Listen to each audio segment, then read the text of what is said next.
Ah, vous êtes là. Vous êtes là pour la vidéo, hein. Ouais, celle que j'avais promis il y a plus de 2 semaines. Ouais, je vais être honnête, hein. Ça a été la loose pendant 2 semaines. Donc je sais pas quoi vous présenter. Non, franchement, là, c'est vraiment la loose. Bah alors, Louloute, qu'est-ce qui t'arrive? Ah, salut. Bah, t'es tout engoncé là, qu'est-ce qui t'arrive? Ouais, comment t'expliquer Ouais, j'ai un peu froid là. Je suis comme mes semis, tu vois. Ça pousse pas, c'est pas assez chaud. Ouais. Y a rien qui fonctionne, donc ouais, j'ai double couche.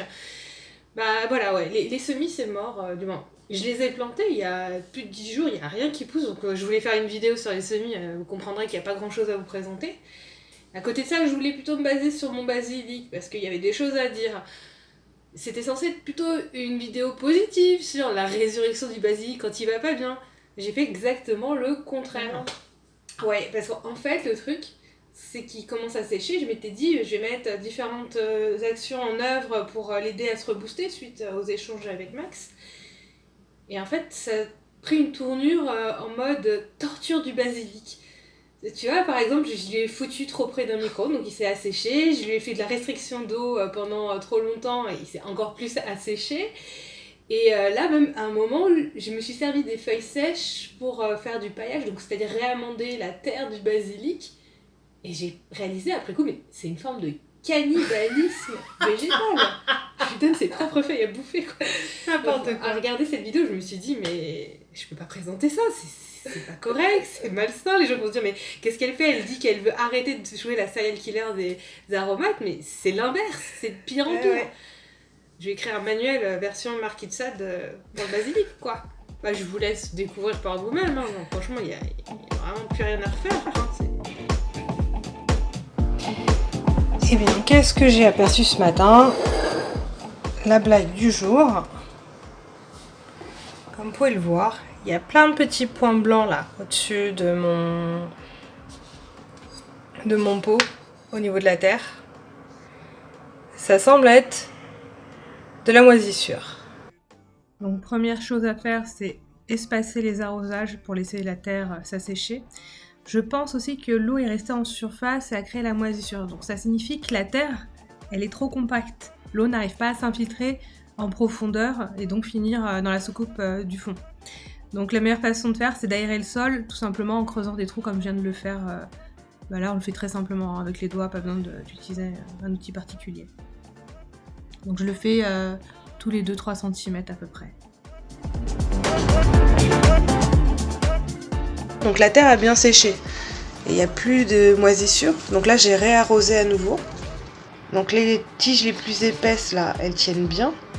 Mais toutes les petites tiges comme celle-là se font la gueule. Clairement, je pense que ça s'appelle la sélection naturelle en fait. Tandis que la version pumpée du basilic se porte à merveille. Il n'y a pas à dire en fait. Quand c'est boosté finalement, ça survit bien mieux en réalité. Cette semaine, ça a été la cata. Trop de boulot, sans compter d'autres galères. Je vous la présente. Ceci est un dégât des eaux. À côté de ça, j'ai eu du boulot à n'en plus finir. Et voici les conséquences. Comme vous vous rappelez, la semaine dernière, c'était déjà la fin des haricots pour mes pauvres graines. Il n'y a plus rien. Elles sont définitivement mortes. Il n'y a plus que de la terre sèche. Au niveau de mon plan de basilic initial, comme vous pouvez le voir, j'ai quand même essayé d'arroser pendant la semaine. Mais ils font la gueule. Donc ça, c'est le basilic bio qui fait cette tête-là.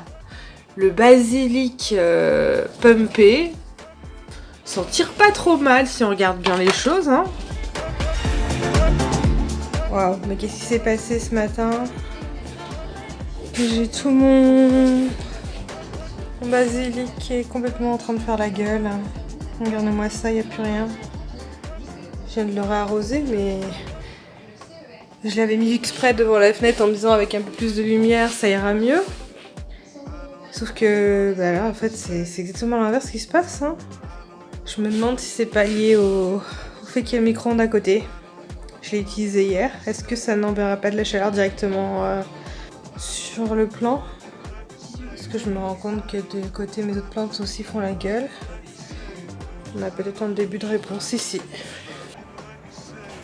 Bon, comme je pars quelques jours chez mes parents, je vais devoir laisser mon basilic tout seul. Donc l'idée là, ce que j'ai commencé à faire, c'est que j'ai enlevé les grandes feuilles pour lui laisser un peu de marge pour voir s'il va survivre. Et donc en allégeant, en enlevant les grandes feuilles, l'idée c'est justement qu'elles n'aspirent pas le maximum d'eau, parce qu'en fait c'est vrai qu'elles sont beaucoup plus énergivores, ces grandes feuilles. Donc en laissant juste les petites feuilles, et puis bien en proximité de la fenêtre. J'ai fait 2 tasses séparées, parce qu'en fait il y a le basilic normal, et de l'autre côté il y a le basilic du bio. Et je veux me faire en fait de préparations différentes pour voir si effectivement il y a une différence en termes de goût. Donc on va pouvoir démarrer le tutoriel comment préparer sa sauce pesto. Donc pour info, qu'est-ce que j'ai là? Donc sur le plan de travail, j'ai donc mon basilic bio, j'ai le parmesan, j'ai l'huile d'olive, les pignons de pain. Et malheureusement je n'avais plus d'ail fraîche, donc j'ai pris celle qui est surgelée. Donc on met tous les ingrédients dans un bol mixeur et puis on augmente la vitesse jusqu'à atteindre la consistance souhaitée.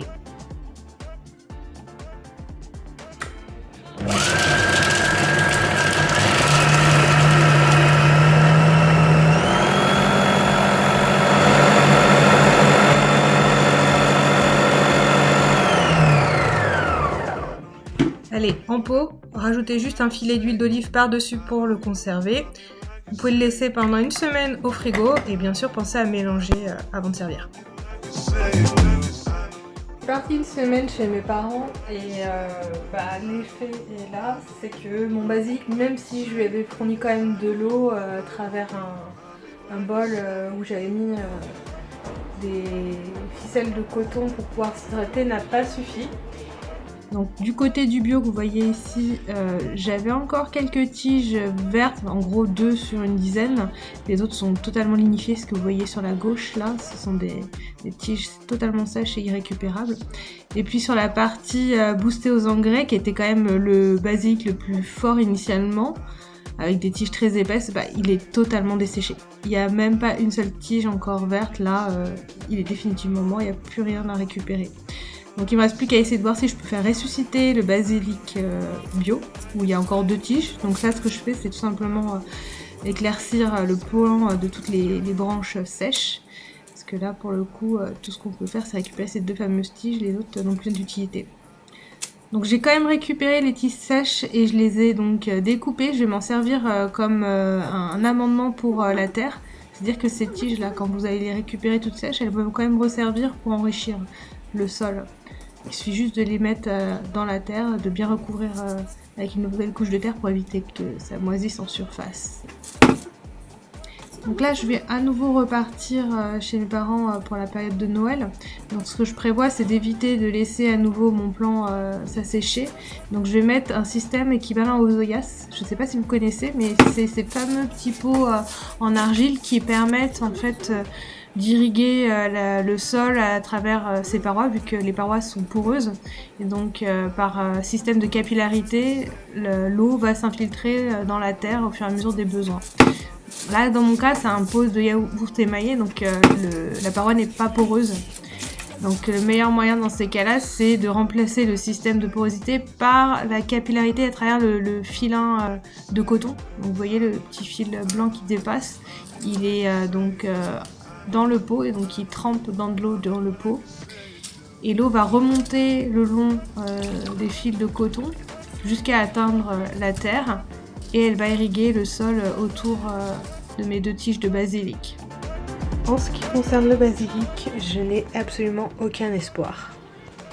Il y a quelques jours, donc je les avais montrés, les tiges étaient encore un peu vertes.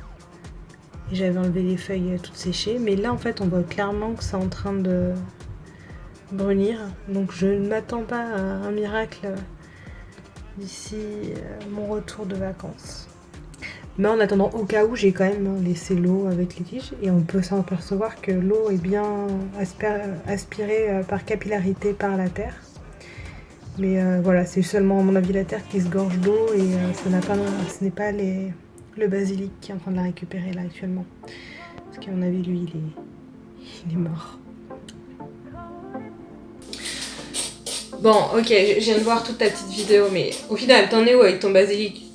Il est où? On a vu encore qu'il était en train d'assécher, mais il est vivant? Il s'est passé quoi concrètement? Voilà, ah ouais, effectivement. Y'a pas grand chose à faire là. Hein. C'est ça, moque-toi de toi, espèce de maligne, t'es pas capable de faire mieux. Et qu'est-ce que tu vas faire du coup? Ah bah, à part croiser les doigts en espérant que les semis poussent pour la suite du projet, je vois pas. Hein. Bon bah, on vous dit à la prochaine et on verra bien ce qui se passera. Hein. Ça va être la surprise du chef, je crois là. Allez, dis-leur bye. Bye. C'est à nouveau moi. J'ai un peu oublié de vous dire un petit truc. Bonne année 2021. Alors, si vous avez appris des choses dans cette vidéo, pensez à la liker. Si vous n'avez rien appris, faites ce que vous voulez. Et si vous voulez apprendre plus de choses en 2021, pensez à vous abonner. Vous savez pas encore comment vous abonner? Bah, regardez, c'est ce petit bouton-là. Ah, bah, reste ici, toi. Allez. Ah, je crois que j'ai pété YouTube. Oh là là.